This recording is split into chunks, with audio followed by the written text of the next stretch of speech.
Peter Pan.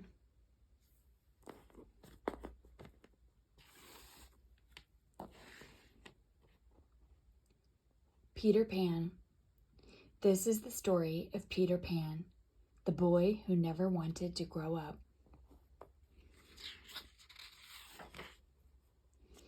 Long ago in London, there lived 3 children, Wendy, John, and Michael.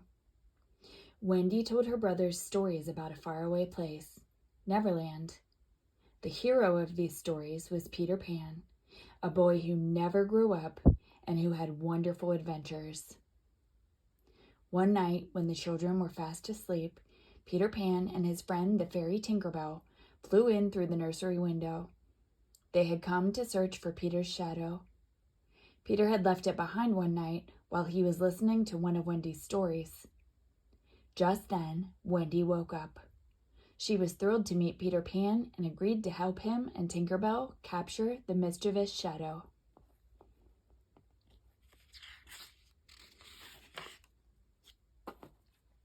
Peter liked Wendy and urged her to fly with him to Neverland.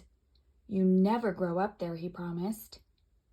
Wendy agreed at once as long as her brothers could come too.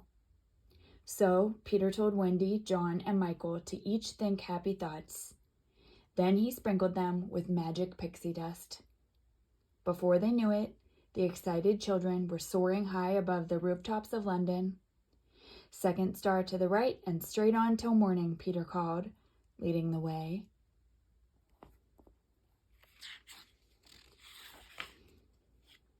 The children flew all the way to the enchanted world of Neverland, home to Peter and the Lost Boys, the dreaded Captain Hook, his ship of pirates, and mermaids.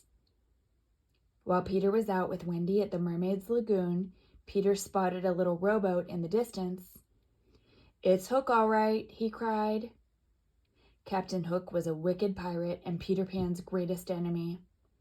Once, in a fierce battle, Peter had cut off Hook's hand. The pirate now had a terrible steel hook attached to his left wrist.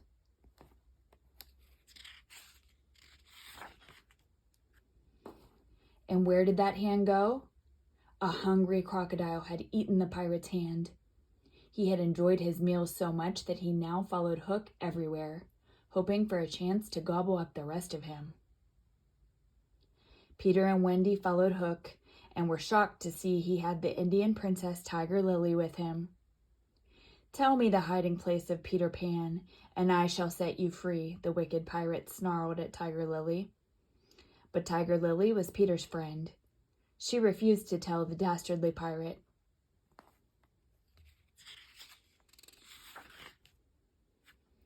Peter flew down in front of Hook just in the nick of time. Up and down the rocky cliffs they fought until Hook slipped and the croc snapped hungrily. Mr. Smee, the captain's first mate, rushed over and pulled Hook into his rowboat, with the crocodile following right behind him. Peter rescued Tiger Lily and took her home to the Indian chief. Back at Peter's hideout, Wendy told the boys their favorite story, but they were all very homesick. "I want my mother," sobbed Michael. And although the Lost Boys didn't know what a mother was, they decided they wanted one too. So Wendy promised that they would all go back to her London home together.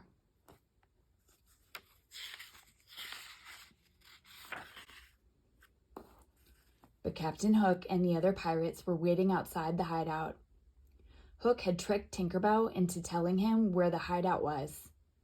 The pirates captured the children and took them back to Hook's ship.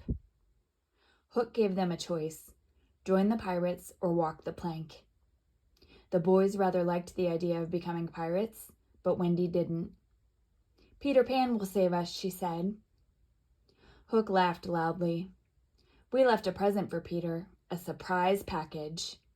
It was a bomb. Peter Pan will be blasted out of Neverland forever."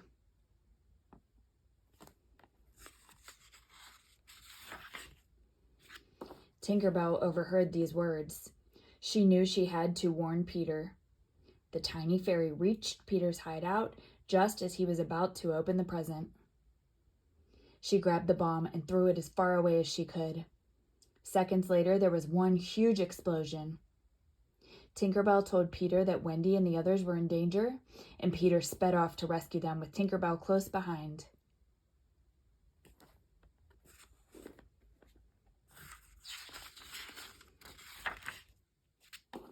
Peter Pan arrived just in time to save Wendy and the boys. He turned to face his enemy. Back and forth went Peter and Hook in the most terrible battle ever fought. Hook lunged at Peter, who fought back, forcing the captain to slip and fall backward into the water below where the hungry crocodile waited. The children clapped and cheered as they watched Hook frantically swimming toward Smee's rowboat, pursued by the snapping jaws of the croc.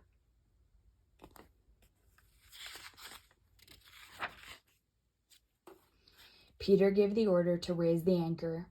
Tinkerbell sprinkled the pirate ship with magic pixie dust, and in no time at all, the ship was soaring high above Neverland. It flew all the way to London, where Wendy, John, and Michael were soon safely back in their nursery. As the children waved goodbye, the pirate ship sailed off into the night sky, silhouetted against the full moon.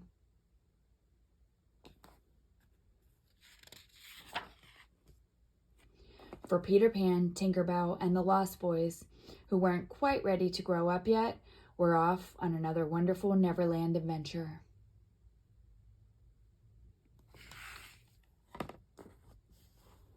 The end.